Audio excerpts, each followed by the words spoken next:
Bismillahirrahmanirrahim. Assalamualaikum warahmatullahi wabarakatuh. Waalaikumsalam warahmatullahi wabarakatuh. Selamat sore dan salam sejahtera untuk kita sekalian. Alhamdulillahirrahmanirrahim. Puji syukur kita panjatkan kehadirat Allah Subhanahu wa Ta'ala yang telah memberikan kita nikmat kesehatan dan kesempatan sehingga kita semua bisa berkumpul di ruangan ini. Salawat serta salam tak lupa pula kita haturkan kepada junjungan Nabi besar kita Muhammad Sallallahu Alaihi Wasallam beserta para sahabat, keluarga dan pengikutnya hingga akhir zaman. Pertama-tama saya mengucapkan terima kasih kepada Bapak dan Ibu yang telah menyediakan waktunya untuk hadir di tempat ini dalam rangka menyebarkan pemahaman dan penerapan pengalaman budaya positif di lingkungan sekolah. Jadi di sini saya dan rekan saya, Mem Isni, akan membagikan pengalaman kami dalam mengikuti kegiatan program guru penggerak. Jadi sebelum kita memulai, saya ingin meminta Bapak Ibu untuk ice breaking terlebih dahulu agar kita lebih bersemangat lagi mengikuti kegiatan ini.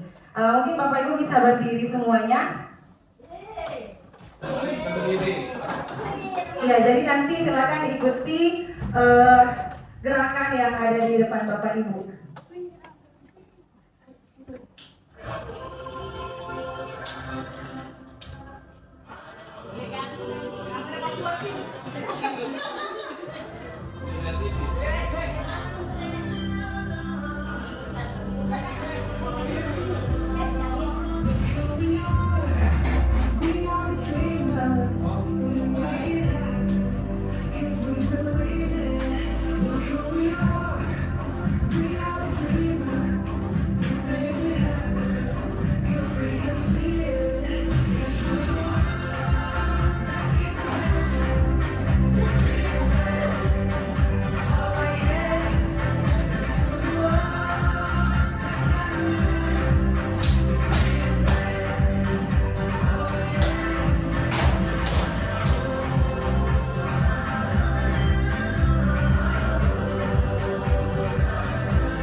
Iya.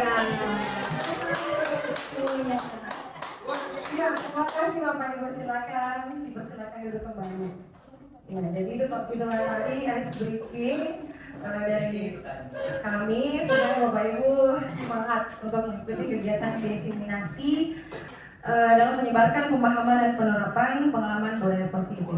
Iya, jadi untuk materi yang akan kami sampaikan di kesempatan sore hari ini yaitu tentang konsep inti budaya positif, yang mana di sini ada perubahan paradigma belajar, disiplin positif, nilai-nilai kebajikan, kebutuhan dasar manusia, motivasi perilaku manusia, posisi kontrol guru, keyakinan kelas, dan segitiga restitusi. Ya, jadi untuk pembelajaran dengan paradigma baru, di sini pembelajaran dengan paradigma baru merupakan pembelajaran yang dirancang berdasarkan prinsip pembelajaran berdiferensiasi. Jadi mungkin di sini Bapak Ibu sudah tahu tentang pembelajaran berdiferensiasi, yaitu pembelajaran yang mengakomodasi kebutuhan peserta didik.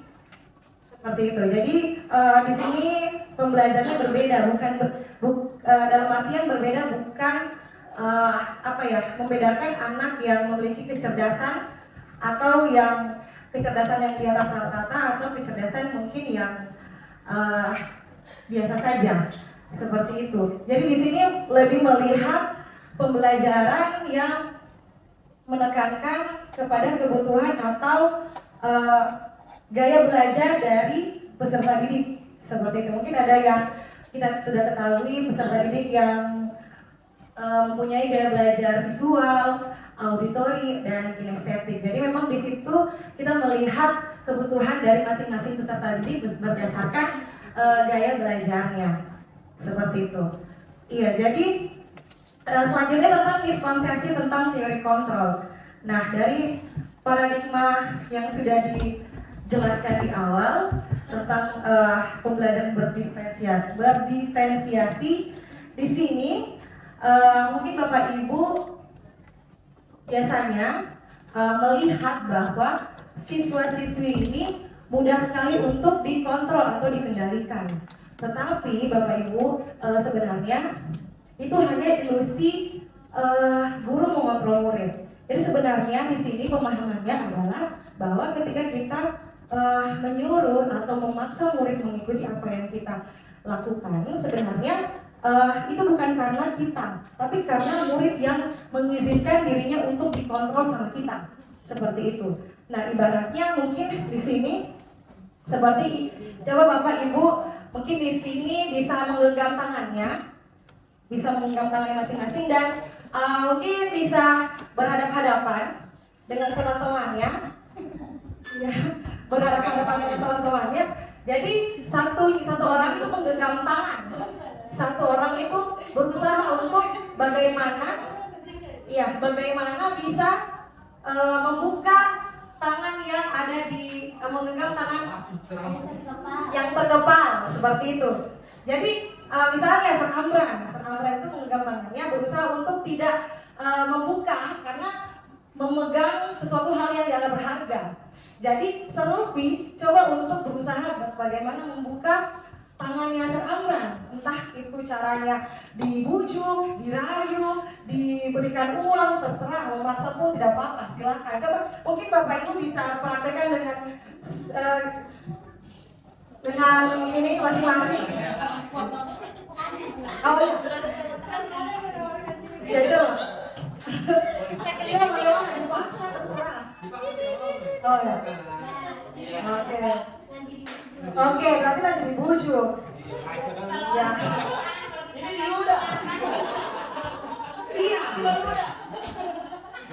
Oke, iya. Jadi sebenarnya seperti itu untuk teorinya. Kalau misalnya ada kita berusaha menjaga apa yang kita kepal biar orang lain mau bujuk, mau memaksa atau memberikan uang sekalipun, kalau kita memang tidak ingin membuka tangan kita itu berarti memang kita tidak mengizinkan orang lain membuka itu, ya. Sekalipun misalnya kita membuka pun karena izin atau kontrol dari kita.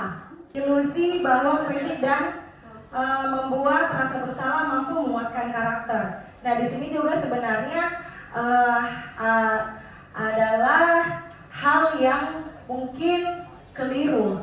Kenapa keliru? Karena biasanya anak-anak ketika kita memaksakan untuk mengikuti apa yang kita inginkan atau mengikuti apa yang kita harus sampaikan dengan mereka, tapi dengan membuat rasa bersalah itu malah membuat identitas murid itu jadi tidak baik, jadi melemah, seperti itu. Iya. Sehingga nantinya ketika kita memaksakan apa yang kita lakukan kepada mereka, kekhawatirannya adalah mereka bisa membenci kita kalau kita memaksakan terlalu. Iya, berikutnya adalah mengubah paradigma stimulus respon ke pendekatan teori kontrol.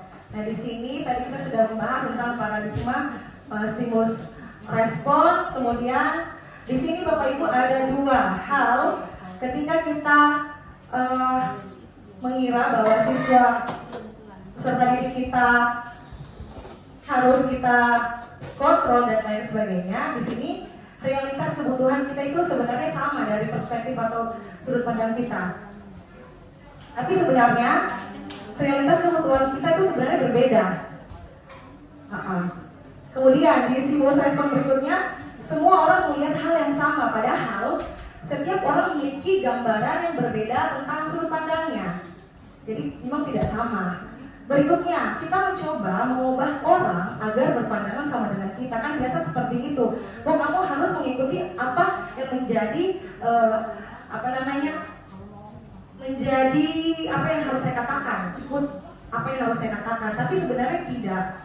Nah, di sini kita berusaha memahami pandangan orang lain tentang dunia.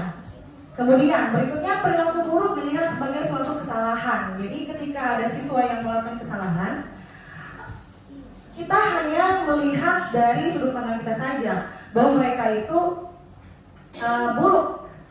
Padahal sebenarnya ketika mereka melakukan kesalahan, mereka itu mempunyai atau memiliki tujuan. Nah, berikutnya adalah orang lain bisa mengontrol saya.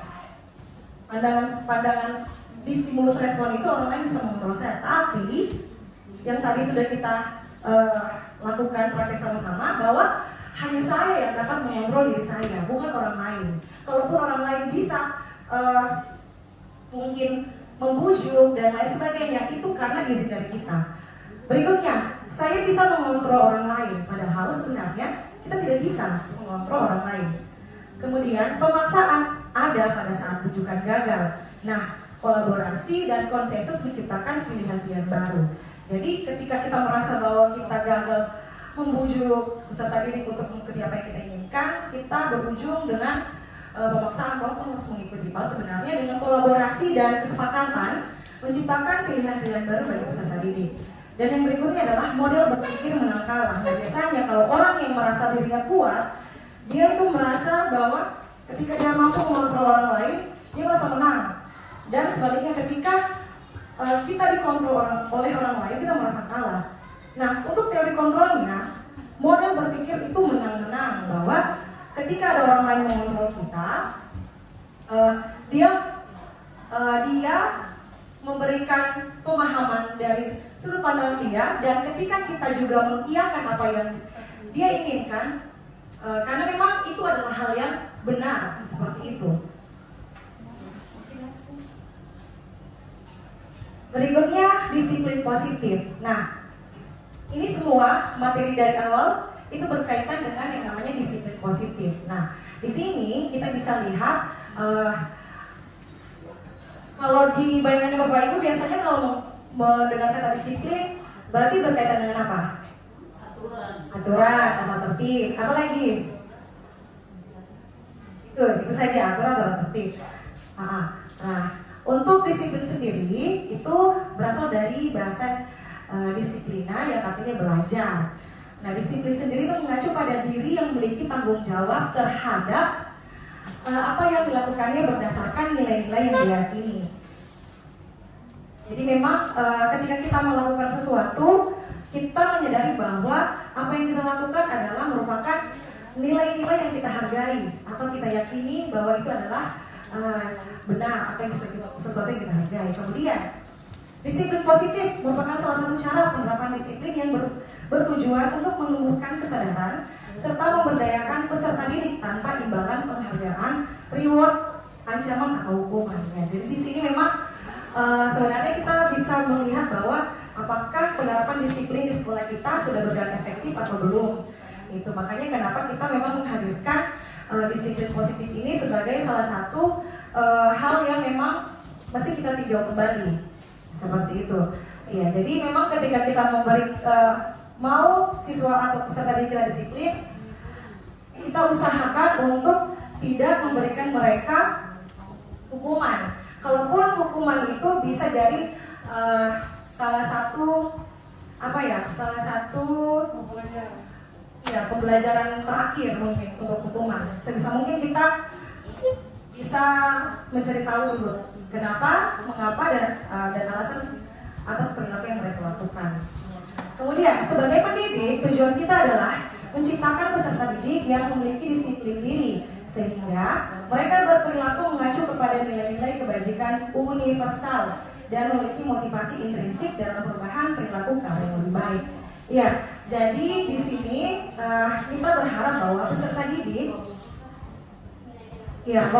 didik itu memiliki namanya nilai-nilai kebajikan yang ada di dalam dirinya. Nah, nilai-nilai kebajikan itu apa saja? Yaitu nilai yang disepakati bersama, lepas dari suku bangsa, agama maupun latar belakangnya. Nah, di sini ada yang namanya profil pelajar Pancasila, yang dimana profil pelajar Pancasila ini menjadi suatu kurikulum yang ada saat ini, yaitu pertama adalah beriman dan bertakwa kepada Tuhan yang Maha Esa, berakhlak mulia, berkebinekaan global, dan lain-lain. Nah, untuk nilai kebajikannya atau Ibu Primary Years Program atau PYP, itu di situ ada toleransi, rasa hormat, integritas, mandiri, menghargai, dan lain-lain. Kemudian keterampilan hidup atau life skill yang yang bisa kita ajarkan kepada peserta didik atau siswa-siswi kita, yaitu dapat dipercaya, lurus hati, menjadi pendengar yang aktif, tidak merendahkan orang lain, dan memberikan yang terbaik dari diri. Seperti itu berdasarkan nilai-nilai kebijakan dan memang harus berasal dari motivasi dari dalam diri siswa tersebut dalam melakukan suatu tujuan. Iya, jadi di sini juga menyambung dari motivasi yang dilakukan siswa ketika dia melakukan kesalahan atau melakukan sesuatu, pasti ada tujuannya, ya, ada tujuannya. Nah, biasanya kalau siswa melakukan suatu kesalahan, itu karena ada kebutuhan yang berusaha dia penuhi, entah itu kebutuhan bertahan hidup, kasih sayang dan rasa diterima, penguasaan, kebebasan, dan kesenangan. Nah, kita bahas satu-satu. Nah, di sini ada 5 kebutuhan dasar manusia. Yang pertama, bertahan hidup. Nah, di sini bisa Bapak Ibu lihat, yaitu makanan, pakaian, tempat tinggal, keamanan, dan kesehatan. Kemudian, kasih sayang dan rasa yang diterima. Rasa diterima dipedulikan, berbagi, kerjasama, menjadi bagian dalam kelompok. Itu. Berikutnya adalah penguasaan. Nah, di penguasaan ini ada yang namanya harga diri, keinginan untuk dianggap sebagai pemimpin atau pemimpin, berprestasi, diakui, dan didengar. Nah, kebutuhan kebebasan. Nah, di sini peserta didik atau siswa mungkin diajar untuk mandiri, memiliki pilihan, mencoba hal-hal baru, mampu mengendalikan arah dirinya. Dan terakhir adalah kesenangan. Jadi siswa mungkin kebutuhannya itu kan tidak lepas dari yang namanya bermain, memiliki rasa humor atau bercanda dengan temannya, antusiasme terhadap hal-hal baru yang dia pelajari, dan tertawa bersama teman-teman. Nah, itu 5 kebutuhan dasar manusia. Dari saya mungkin itu saja. Berikutnya saya berikan kepada Memfisni. Terima kasih. Pada Memfisni dipersilakan. Tangan dulu. Ulang boleh, Bapak Ibu. Bahasa ulang saya boleh ya? Bismillahirrahmanirrahim. Assalamualaikum warahmatullahi wabarakatuh. Waalaikumsalam warahmatullahi wabarakatuh. Sambil menikmati apa yang bisa kami berikan, mohon bisa menyimak apa yang saya sampaikan kali ini. Oke.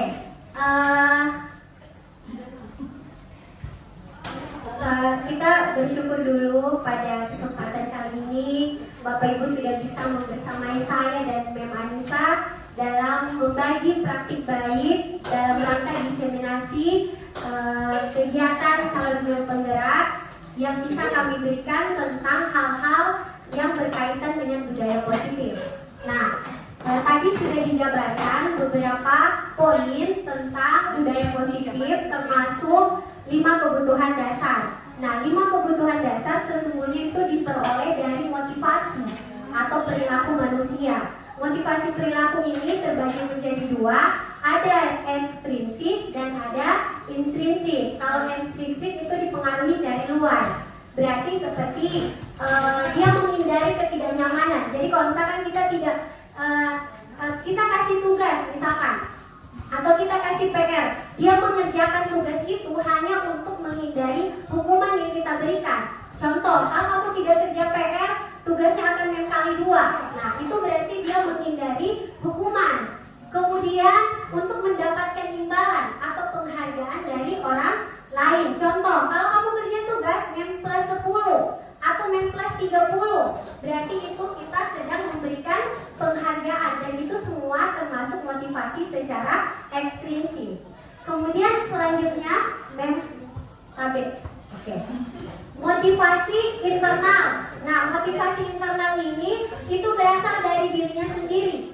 Jadi bagaimana dia berusaha untuk meyakini apa yang ada dalam dirinya, bahwa segala sesuatu yang dia lakukan itu untuk dirinya sendiri, berdasarkan nilai-nilai yang mereka percayai. Next. Nah, di sini kita harus bisa membedakan 3 hal. Ada 3 bentuk, yaitu hukuman, konsekuensi, dan restitusi. Mungkin sebagai seorang guru kita akan melihat posisi mana yang sudah kita berikan. Apakah kita memberikan hukuman, ataukah konsekuensi, ataukah restitusi. Nah, kita lihat kalau hukuman. Kalau hukuman itu adalah segala sesuatu yang muncul secara tiba-tiba. Jadi kita cuma langsung bilang, kau harus pegang telinga sambil angkat kaki. Itu namanya hukuman yang responnya secara tiba-tiba tanpa terencana. Nah, kemudian murid tidak tahu apa yang akan terjadi atau tidak dilibatkan dalam proses mengambil keputusan bahwa itu harus mengangkat kaki dan memegang telinga, gitu, tanpa meminta persetujuan murid. Nah, itu berarti termasuk hukuman. Kemudian bersifat satu arah. Nah, satu arah ini berarti guru yang mengambil keputusan sendiri. Berikut berupa hukuman fisik ataupun psikis. Nah, ini biasa seperti yang tadi. Kalau memegang telinga, angkat kaki, berarti itu fisik. Atau psikis itu dengan bahasa verbal yang bisa menyakiti murid secara tidak langsung, seperti itu. Berikutnya konsekuensi. Nah, ini konsekuensi ini dia terencana dan disepakati sesuai peraturan. Nah, kemudian yang berikut, murid tetap dibuat tidak nyaman karena sesungguhnya konsekuensi ini mirip sama peraturan atau tata tertib yang sudah kita buat di sekolah, seperti itu. Kemudian sikap guru itu selalu memonitor murid, jadi kayak tim pemantau. Murid seolah-olah selalu dihantui dengan gurunya. Nah, itu yang disebut dengan konsekuensi. Jadi kemana mereka bergerak, gurunya akan selalu pantau. Nah, itu konsekuensi. Kemudian kalau restitusi yang ketiga itu adalah proses menciptakan kondisi bagi murid untuk memperbaiki kesalahan. Jadi mereka belajar dari kesalahan itu, kenapa mereka melakukan kesalahan itu, dan kira-kira bagaimana cara mereka untuk memperbaiki kesalahan itu. Itu dari proses restitusi. Nah, sekarang di sini kita melihat Bapak Ibu posisi kontrol guru. Posisi kontrol guru itu ada 5. Nanti kita akan melihat Bapak Ibu berada di posisi kontrol mana sekarang ini. Yang pertama ada penghukum, yang kedua membuat rasa bersalah, yang ketiga teman, yang keempat pemantau, dan yang terakhir adalah manajer. Oke. Next, Oke. Contoh, kita langsung ke contoh Bapak Ibu. Penerapan 5 posisi kontrol guru. Kasus. Jadi saya langsung ke kasus. Di sini siswa selalu terlambat ke sekolah. Kalau kita bilang, kamu lari keliling lapangan 7 kali, berarti posisi kita itu adalah sebagai penghukum. Paham? Bisa dipahami Bapak Ibu? Oke. Ya. Kemudian, pembuat merasa bersalah. Tanpa kita sadari sebenarnya kadang kita menjadi seorang guru yang membuat rasa bersalah kepada seorang murid atau siswa. siswa. Kalau kita bilang, berapa kali bapak atau ibu harus menjelaskan kepadamu, kamu selalu saja mengecewakan ibu, kan? Nah, itu berarti kita membuat rasa bersalah kepada anak-anak. Dia akan merasa, iya ya, saya ini sudah bersalah sama guruku, saya sudah membuat dia kecewa. Itu akan membuat rasa bersalah. Berarti posisi kita pada saat itu adalah membuat merasa bersalah. Next. Nah, lanjut, teman. Nah, ini juga kadang kita berada di posisi ini tanpa kita sadari, Bapak Ibu. Teman itu, ayolah, tolong ikuti aturan sekolah ya. Tolong bantu kasihan Bapak Ibu ini. Baiklah, papa, lain kali jangan sampai terulang lagi. Nah, kalau ada bahasa seperti itu, berarti Bapak Ibu sedang berada pada posisi kontrol teman. Oke, lanjut ke pemantau. Nah, ini tadi ke pemantau. Kamu telah melanggar tata tertib sekolah. Jadi kalau pemantau itu dia selalu berusaha menghubungkannya dengan tata tertib. Jadi kalau melanggar, apa konsekuensinya? Seperti itu. Kamu telah melanggar tata tertib sekolah. Kamu tahu kan konsekuensinya?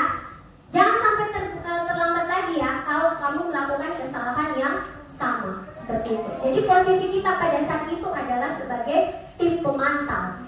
Nah, sekarang kita akan lihat Bapak Ibu ada di posisi mana. Ini yang terakhir posisinya.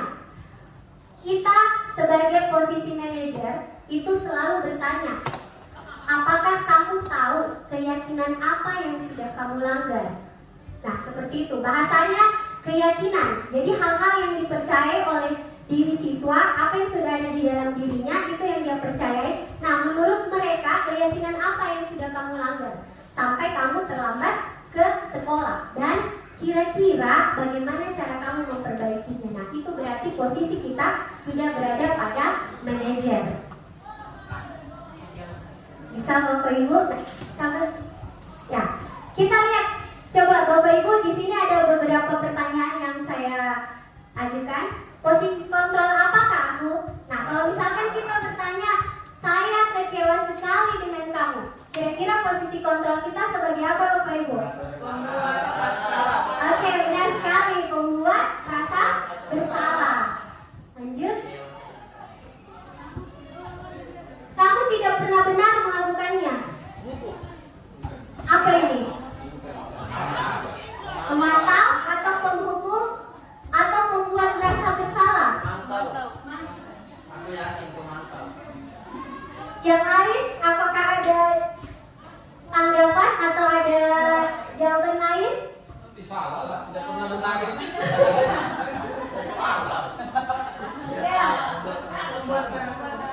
Membuat merasa bersalah. Tadi kita sudah sepakat bahwa penghukum itu tidak hanya secara fisik, tapi juga secara psikis, ya kan? Kalau kita selalu bilang kamu ini tidak pernah benar kalau melakukan sesuatu, itu berarti kita sudah menyerang psikis, karena dia apapun yang dia lakukan selalu salah. Jadi ini sebenarnya posisi kita di penghukum, Bapak Ibu. Oke, lanjut. Nah, apa rencanamu untuk menyelesaikan masalah ini? Apa? Manajer. Bagus. Terima kasih Bapak Ibu, cerdas. Lanjut. Ayolah, lakukan demi Bapak atau Ibu ya. Lanjut. Masih ada kan? Oke. Kamu tidak akan pernah mendapat nilai jika kamu tidak mengerjakan tugas. Apa ini? Penghukum atau pemantau? Ya? Kenapa pemantau? Boleh dibantu, Sir? Oke, karena tugas pemantau adalah berdasarkan dengan aturan yang sudah berlaku. Jadi kalau ada aturan yang tidak mengerjakan tugas, berarti ada konsekuensinya adalah mereka tidak akan mendapatkan nilai jika tidak mengerjakan tugas. Oke. Benar sekali. Jadi posisinya adalah pemantau. Lanjut. Oke. Nah, sekarang kita akan membahas selanjutnya keyakinan kelas. Sebentar nanti kalau misalkan ada yang Bapak Ibu ingin tanyakan berkaitan dengan materi yang kami berikan hari ini, nanti akan kami persilahkan. Nah, pertama itu keyakinan kelas. Nah, kita bukan peraturan kelas, tapi keyakinan kelas. Dari awal kita sudah sepakat bahwa kalau kita berbicara keyakinan, maka itu adalah sesuatu yang kita percaya. Nilai-nilai yang ada dalam diri kita, murni, bukan atas kontrol orang lain. Makanya bukan peraturan, karena kalau dia peraturan hanya sepihak. Nah, kalau keyakinan dia harus disepakati secara bersama. Seperti itu.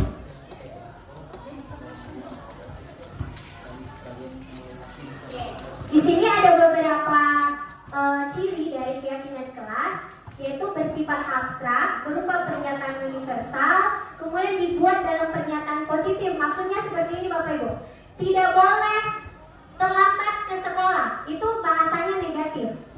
Jadi kalau bahasanya positif, selalu datang tepat waktu. Nah, ya, jadi menghindari kata jangan, tidak boleh, ya seperti itu makanya dia dibuat dalam pernyataan positif. Sedikit saja agar menjadikan, jadi bahasanya itu tidak terlalu panjang. Kemudian sesuai dengan kondisi kelas, jadi sesuai dengan kondisi kelas yang ada di sekolah kita masing-masing. Kemudian warga sekolah atau warga kelas itu dilibatkan saat membuat keyakinan kelas. Next. Nah, oke. Next aja.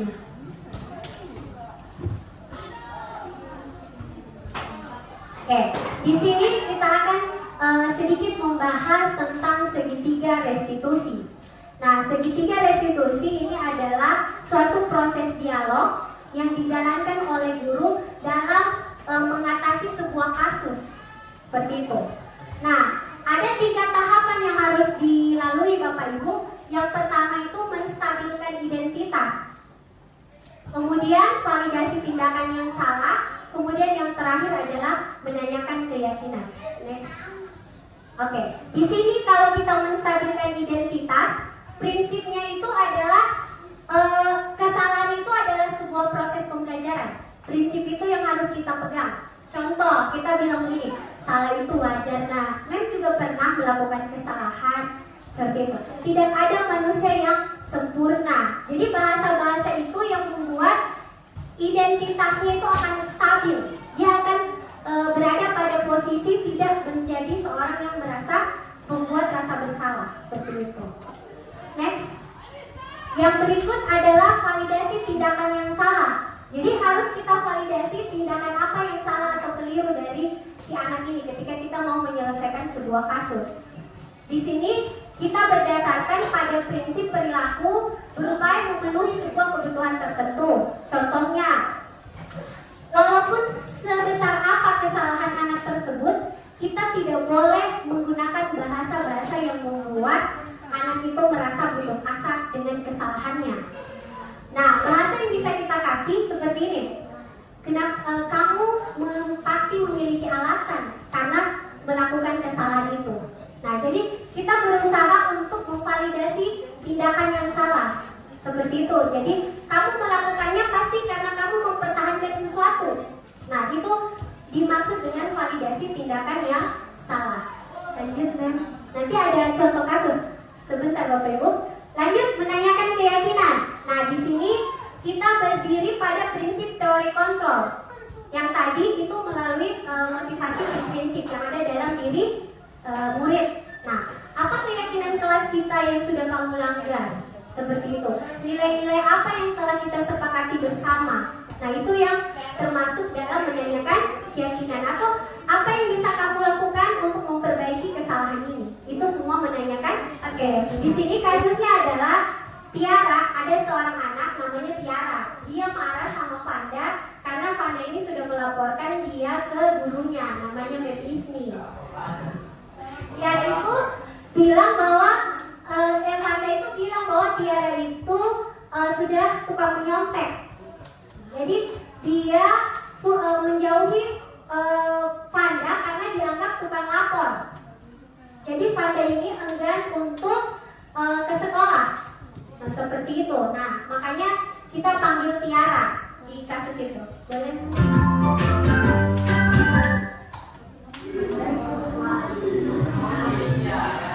Ya, posisinya saja berbeda. Ya. Tiara, Adi itu mendengar dari orang terlepas karena kamu bergerak.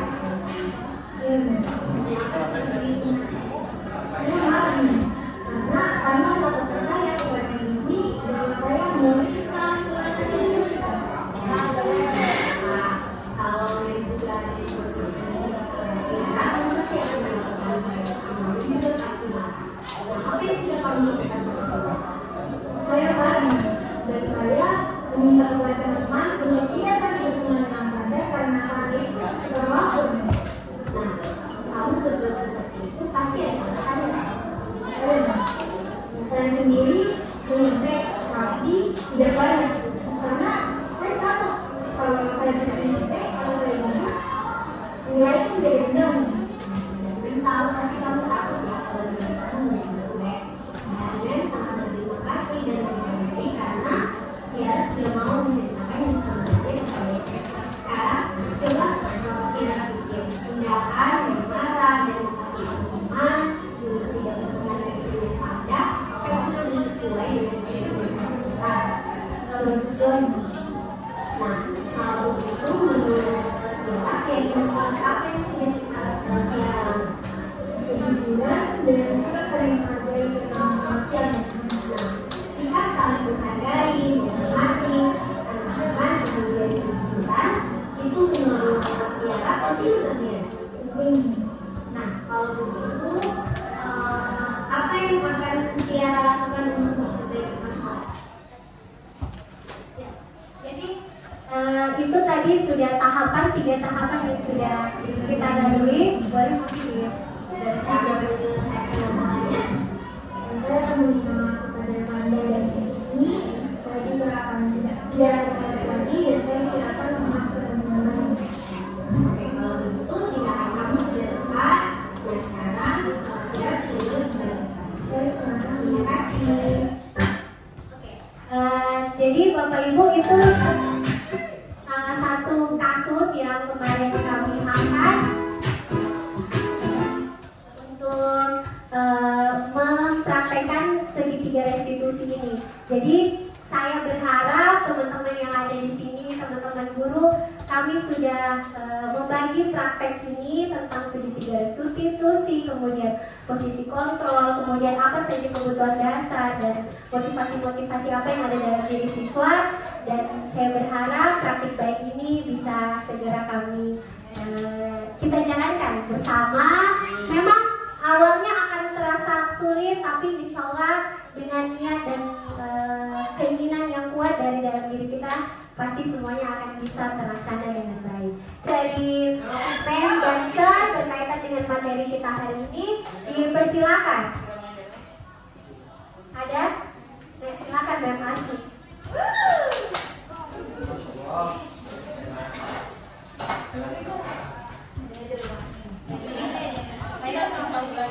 Terima kasih banyak atas kesempatannya. Jadi mau menanyakan tentang kasus yang tadi saja. Kan tadi Tiara itu dikonseling, terus dia kalau di video ini kan langsung mengaku itu. Kalau di kenyataannya kan biasanya anak-anak tidak langsung mengaku, karena biasanya setelah mereka mengaku ada dampak lain yang akan mereka rasakan. Kan mereka sudah menyebar gosip ini ke teman-temannya.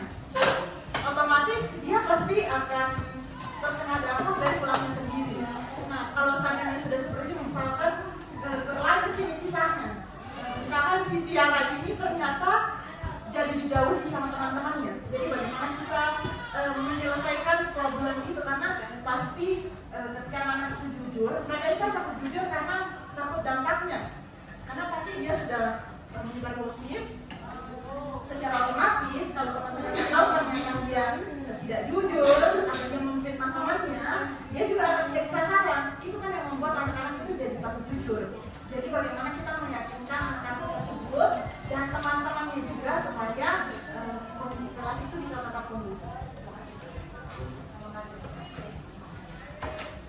Terima kasih Mem atas pertanyaannya. Semoga saya tidak salah menjawab ya. Ini yang saya pelajari saja. Jadi untuk kasus anak-anak memang pada dasarnya itu tidak langsung mengaku ketika dia berbuat sebuah kesalahan. Maka poin utama itu adalah di menstabilkan identitasnya. Jadi di poin menstabilkan identitas itu kita berusaha bagaimana caranya supaya anak ini tidak takut dengan kesalahan yang sudah dia perbuat, seperti itu. Jadi bahasa yang kita berikan itu kita tidak bisa bilang, ayo cepat mengaku. Kok tidak mengaku, kok Mem hukum 1 minggu membersihkan WC. Nah kalau kita sudah menjas dari awal seperti itu, berarti kita tidak melakukan proses menstabilkan identitas. Dan anak-anak itu pasti tidak akan mengaku. Makanya kita memulai itu dengan menstabilkan identitas. Tidak apa-apa nak, setiap orang itu pasti pernah melakukan sebuah kesalahan. Mem juga pernah berbuat salah. Nah seperti itu, jadi anak-anak akan legowo untuk menceritakan masalahnya dengan jujur.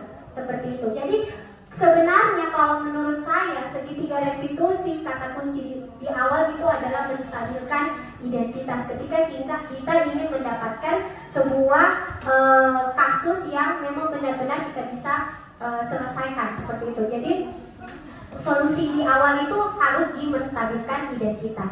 Kemudian yang berikut, si Panda ini kan memang dua-duanya harus kita lakukan segitiga restitusi. Jadi tidak hanya Tiara, tapi juga ke Panda. Jadi insya Allah karena dua-duanya kita lakukan segitiga restitusi, maka tidak akan berbuntut panjang. Saya rasa seperti itu, Mas. Terima kasih karena kami hanya menampilkan memang tadi dari Tiaranya, Pandanya tidak sempat kami tampilkan. Seperti itu. Terima kasih. Ada lagi? Tidak ada? Cukup? Masih ada? Sampai itu? Yang tadi mungkin ada tanggapan atau tambahan? Silakan Mem.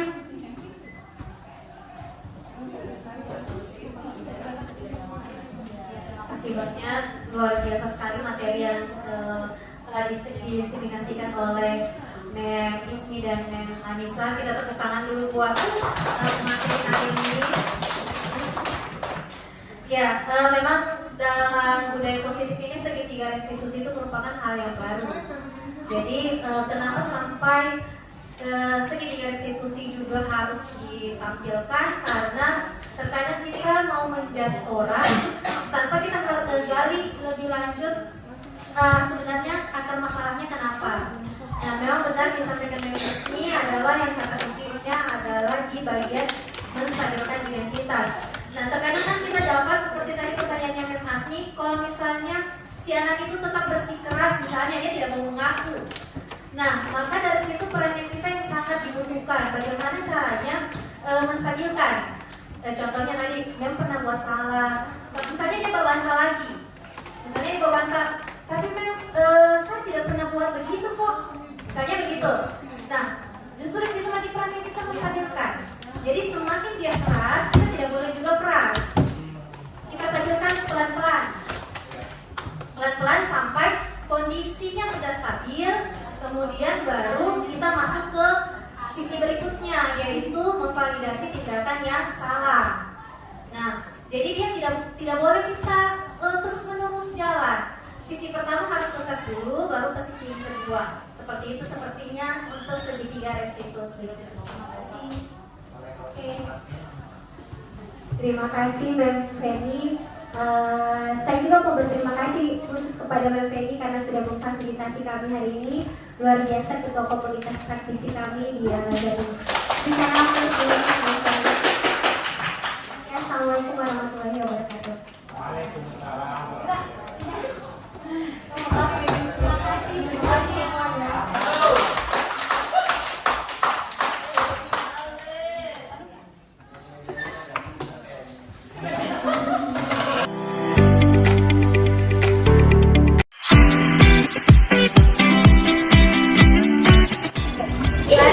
Assalamualaikum warahmatullahi wabarakatuh. Waalaikumsalam warahmatullahi wabarakatuh.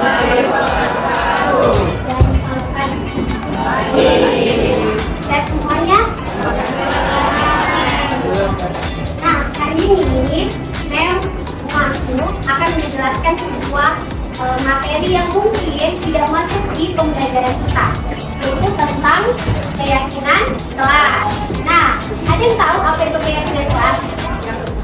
Silakan. Ada yang bisa? Apa itu keyakinan kelas? Maksudnya kasih contoh juga enggak apa-apa. Ada yang bisa? Atau sudah pernah mendengar? Yang belum pernah mendengar angkat tangan. Belum pernah? Belum. Oke, kalau gitu memang akan jelaskan apa itu keyakinan kelas. Nah, keyakinan ini kita yakin. Tahu apa itu yakin? Apa berarti? Percaya. Berarti kalau kita keyakinan kelas, kepercayaan kelas. Oke, good. Berarti kalau kita berbicara tentang keyakinan ini sama dengan kesepakatan atau tata tertib yang biasa kalian tahu. Kalau kalian tahu tata tertib mirip sama dengan keyakinan kelas, tapi akan ada perbedaannya. Keyakinan itu tentang kepercayaan, tentang hal-hal yang kita yakini. Nah, ketika kita ingin membuat sebuah keyakinan kelas, maka kita percaya nanti apapun yang kita terapkan, apapun yang kita lakukan, itu sudah kita yakini dulu, baru kita lakukan, supaya ada tanggung jawab. Jadi ada tanggung jawab yang melatar belakangi dari sebuah keyakinan kelas. Tanggung jawabnya apa? Yaitu melakukan hal-hal yang sudah kita sepakati ini dengan sebaik-baiknya. Paham? Oke. Sekarang Mem akan minta kalian nanti bercerita. Keyakinan kelas ini mirip kayak gini. Kita misalkan mau buat kelasnya kita ini menjadi sebuah kelas yang aman, nyaman, indah, membahagiakan. Jadi ketika kalian masuk di kelas ini, kalian akan merasakan sesuatu yang tentram. Tidak ada sesuatu yang membuat kalian tidak betah di kelas ini. Itu yang dimaksud dengan keyakinan kelas. Nah, kira-kira menurut kalian faktor-faktor apa sajakah yang harusnya ada di kelas kalian dan menjadi sesuatu yang harus kalian sepakati supaya kalian merasa nyaman berada di kelas itu? Baik itu dari kalian sendiri, teman-teman kalian, ataupun guru. Nah, itu harus kita yakini bersama, kita sepakati bersama menjadi sebuah keyakinan kelas. Sampai di sini mengerti? Oke. Contoh, keyakinan kelas tidak boleh datang terlambat. Gitu. Jadi hal-hal yang membuat kelas kalian itu menjadi lebih nyaman ketika kalian berada di dalam. Paham ya? Oke. Mem minta kalian sekarang untuk menuliskan, ada link Padlet yang sudah Mem kirim di grup. Kalian boleh menuliskan, tulis nama dulu. Setelah tulis nama, baru apa yang kalian inginkan atau kelas seperti apa yang kalian mau dari kelas ini. Paham? Ya, silakan tulis nama, baru apa yang kalian mau tulis. Tulis apa saja, bahasa yang kalian gunakan boleh menggunakan bahasa yang tidak baku, terserah. Oke, nanti kita lihat ya, dia akan muncul di sini nanti. Nah, sudah ada yang menulis?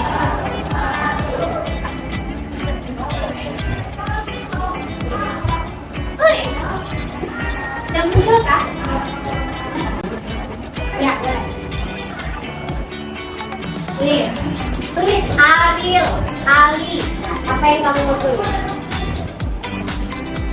Silakan. Ayo kita. Kita 2 menit ya, jangan lama.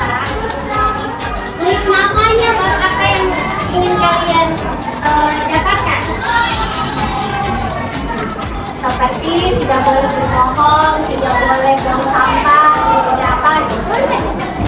Ya, tulis. Tulis namanya Ariel, baru Ali, baru tulis apa yang ingin kalian dapatkan. Sudah muncul? Belum ada. Ayo. Masa kamu tidak tahu apa yang kamu inginkan di kelas ini? Ayo. Teman tidak boleh membuli. Oh yes. Kenapa? Teman harus datang tiket cepat. Tulis saja. Teman tidak boleh berbohong, tidak boleh mengambil sesuatu orang punya tanpa seizinnya. Boleh. Oh, sudah ada Fatih. Fatih, saya mau kelas yang bisa diajak teman. Oke, nanti kita baca satu-satu ya. Boleh diganti dia punya warna background itu, coba. Kalian boleh atur.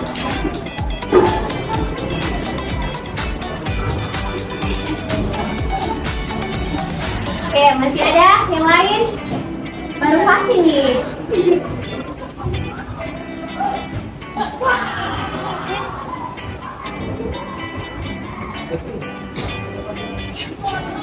Ayo, coba. Saya belum.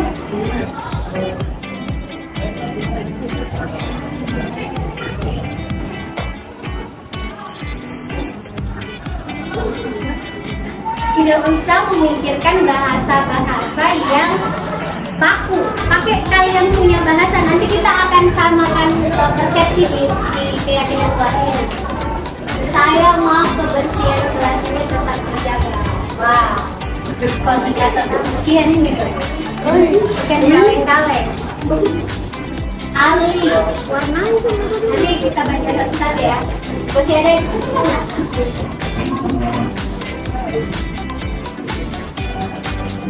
Oke, baru 4. Lagi tarik, terus spesial.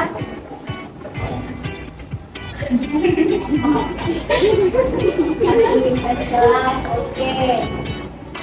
Cara belajar juga ya, bagaimana berinteraksi dengan orang, dengan guru, itu juga termasuk. Apa yang kamu inginkan dari seorang guru, apa yang kamu inginkan dari teman-temannya, saling menghargai kah, apakah jujur.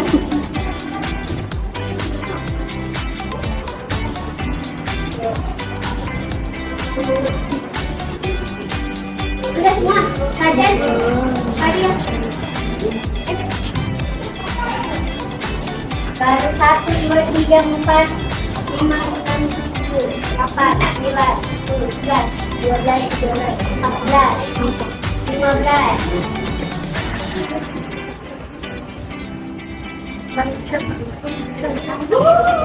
Baru 15.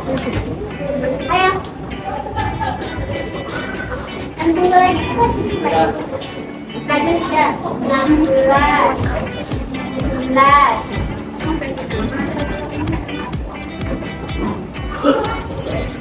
Baru 15. Baru 15. Harusnya 16, 17. Sudah lagi. Oke, sambil menunggu kita coba baca dulu. Fatih. Saya mau kelas yang bisa diajak bermain tapi bisa diajak belajar. Oke, good. Para berdiri. Saya mau kebersihan kelas ini tidak terjaga. Oke, Ariel.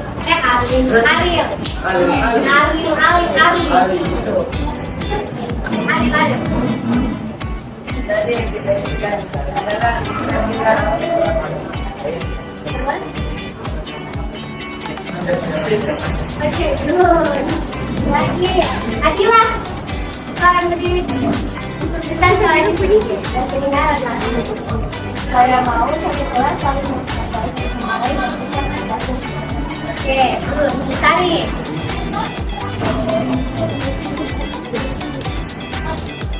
Saya mau kelasku sunyi tapi tidak sunyi-sunyi sekali. Bening cinta dimulai. Aisyah dimulai. Fasilitas kelas ditambah kipas dan Boleh disimpan. Syamita. satu aman dan baik-baik saja mempunyai satu sama lain dan bersama dengan Oke, good. Sarah.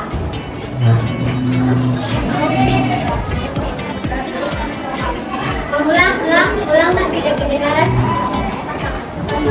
Waktunya dijaga, terus tadi muncul dan juga tahu tempat komunikasi yang sudah Aura.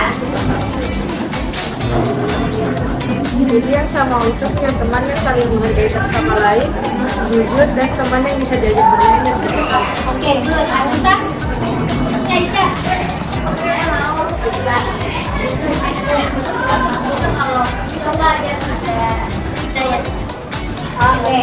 Good. Terima kasih, Raden. Saya ingin tidak terdampak lagi keributan yang terjadi di kelas ini. Oke, jelas banget nih. Nuraini.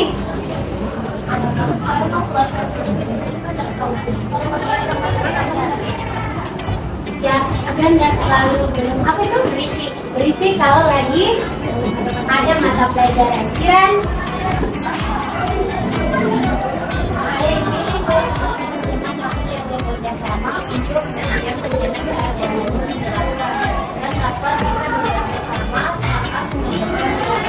Oke, Kanza.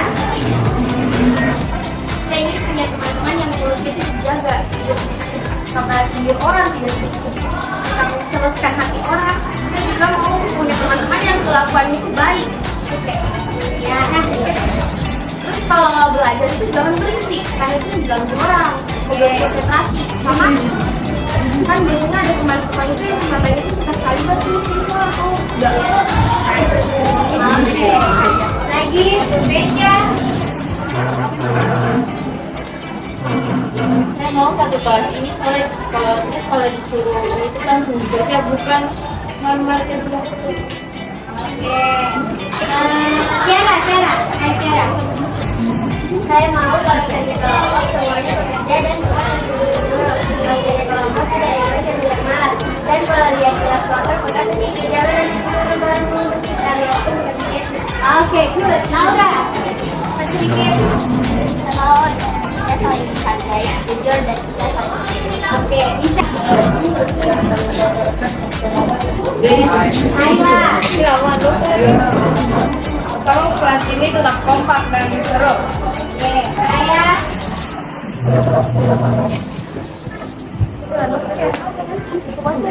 Saya mau dikasih dari sekolah karena teman-teman yang mereka bisa suruh begitu.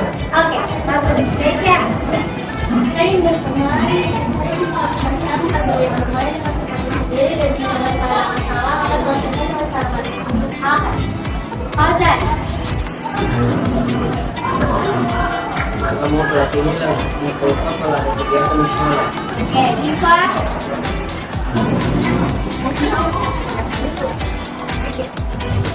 Oke, bagus sekali nih. Selanjutnya, Saya waktu pas lagi itu sebagai penerapan yang dilakukan. mau IPA itu kan bisa ngomong. Iya, dicoba. Saya ini kelas ini sudah bisa belajar karena itu bisa mengurangi konsentrasi. Oke, Nazim terakhir.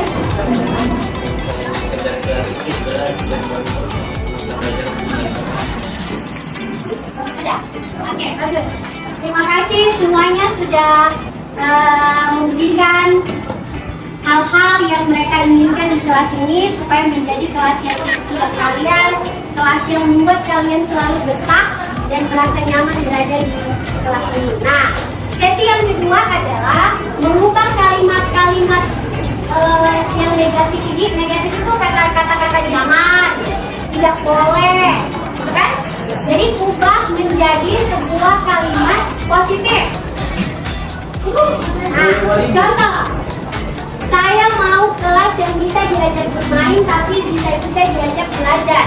Berarti itu apa yang intinya dari itu yang dia inginkan?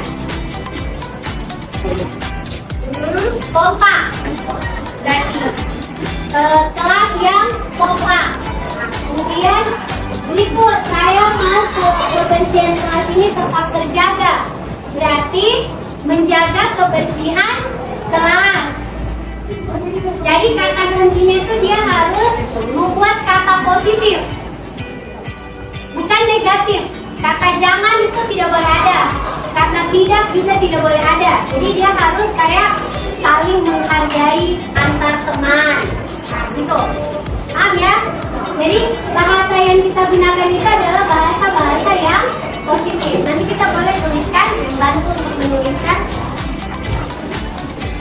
Saya mau kelas yang kompak. Berarti apa tuh? Yang pertama, kelas yang kompak berarti memiliki kelas yang solid dan kompak.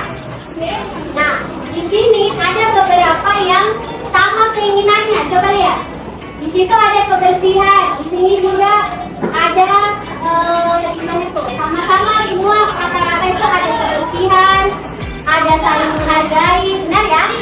Kemudian apa lagi? Tidak terdapat keributan, itu juga berarti saling menghargai. Kemudian apa lagi? Jujur. Itu ada semua. Jadi sebenarnya keinginan-keinginan kalian itu sudah bisa kita tuangkan dalam sebuah keyakinan kelas. Nah, memang akan kasih contoh bentuknya. Jadi selanjutnya kita akan menuliskan hal yang sudah kalian tulis tadi pada keyakinan kelas dengan mengubahnya menjadi sebuah kalimat positif. Tadi contohnya Fatih, saya mau kelas yang kompak. Berarti bagaimana bahasanya menjadi kalimat positif? Memiliki kelas yang kompak atau solid. Kita tulis ya.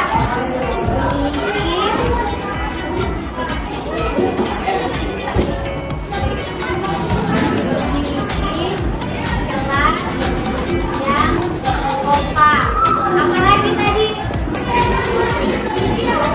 Menjaga kebersihan kelas. Lagi menjaga kebersihan kelas. Apalagi? Tadi saling berarti menghargai satu sama lain. Nah, apalagi?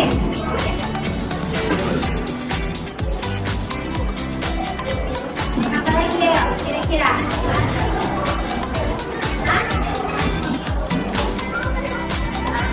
Adil. Berlaku adil.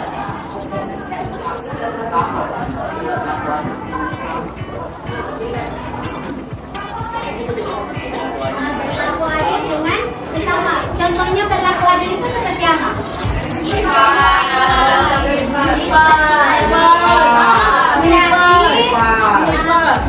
Berbagi dengan sesama, boleh kan? Nah, saling berbagi. Nah, gitu. Saling berbagi. Terus apa lagi? Jadi kalau kelebihan makanan bagi. Kalau ada sesuatu yang bisa dibagi, dibagi. Apa lagi tadi semuanya? Saya mau kelas tidak saling gara-gara. Berarti itu masih masuk di saling menghargai. Terus ada tadi yang jujur itu kalau tidak salah. Berarti itu apa?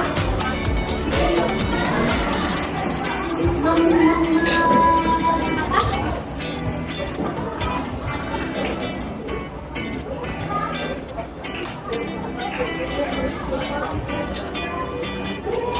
Selalu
sesuatu yang bisa dibagi, dibagi. Apalagi tadi semuanya. Saya mau kelas tidak saling bernegara. Dan itu masih masuk di saling menghargai. Terus ada tadi yang jujur itu kalau tidak salah. Berarti itu apa?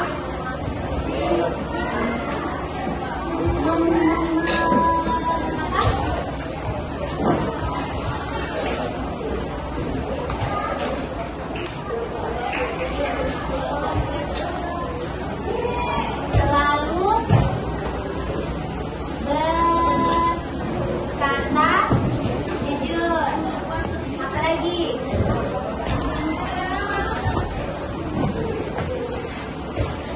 Berteman dengan siapa saja itu termasuk saling menghargai atau bukan? Masuk. Berarti sama ya? Masuk. Terus apa lagi yang tadi? Bekerja sama dengan kelompok. Saling bekerja sama. Apa lagi tadi ya? Menghargai orang lain. Saya mau menghargai. Kelas bersih. Oke.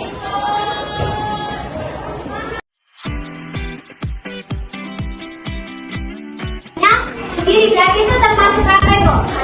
Mandiri. Oke, berarti yang ke-8 adalah mandiri. Nah, sekarang kita akan lihat lagi nilai-nilai kebajikan apa yang muncul dari semua tadi keyakinan kelas yang sudah kalian buat. Apa coba nilai-nilai kebajikan? Tahu nilai-nilai kebajikan? Disiplin. Apalagi? Jujur. Yang kita tulis satu. Disiplin. Apalagi? Kalau saling menghormati, berarti itu juga masuk termasuk nilai-nilai kejujuran. Apalagi nak? Saling menghargai. Menghormat bendera. Hormati. Terus apa lagi? Saling menghargai. Apa lagi? Hah? Kalau misalkan dia datang tepat waktu ke tiket itu apa namanya? Satu lagi. Dia kerjakan dengan baik itu namanya? Tanggung jawab. Itu nilai-nilainya nak. Bertanggung jawab berarti melakukan. Terus apa lagi? Kalau dia mengatakan yang sebenar-benarnya, terus apa lagi? Menyelesaikan masalahnya sendiri tuh. Nah, berarti termasuk nilai ya. Apa lagi? Masih ada? Disiplin, saling menghormati, saling menghargai, tanggung jawab, jujur dan mandiri. Apakah masih ada? Tidak ada? Oke, sekarang kita masuk ke sini. Satu lagi. Setelah itu kita simpulkan.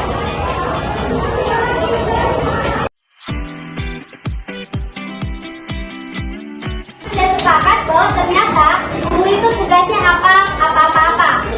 Boleh Kanza bacakan guru tugasnya apa semua? Pertama, belajar dan mendidik. Yang kedua, mengelola kelas. Yang ketiga, menjadi fasilitator. Yang keempat, menilai dan mengevaluasi. Yang kelima,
seperti